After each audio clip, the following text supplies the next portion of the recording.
السلام علیکم dear students, آپ کے ساتھ ایک بڑی اہم خبر اپڈیٹ سے آپ کو آگاہ کریں گے۔ طلباء کے لیے انتہائی اہم خبر سامنے آئی ہے۔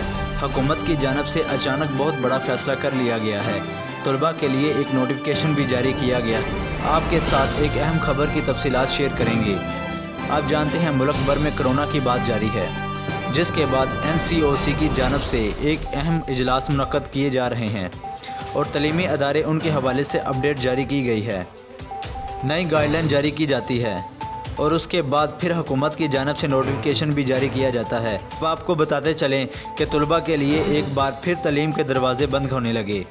حکومت کی جانب سے ایک بار پھر نوٹیفیکیشن جاری کیا گیا ہے۔ آپ طلباء کو امتحان میں نہیں بیٹھنے دیا جائے گا اور نہ ہی پریکٹیکل میں آپ کے نمبر لگائے جائیں گے، اور ان کے ساتھ کالج میں داخلے بند کر دیے گئے ہیں۔ آپ کو بتاتے چلیں سندھ حکومت کا یہ کہنا ہے کہ ایسے طلباء جن کی عمر 17 سال سے زائد ہے وہ ویکسین لگوائیں۔ اگر وہ ویکسین نہیں لگواتے تو ان کو حکومت کی پابندیوں کا سامنا کرنا پڑے گا۔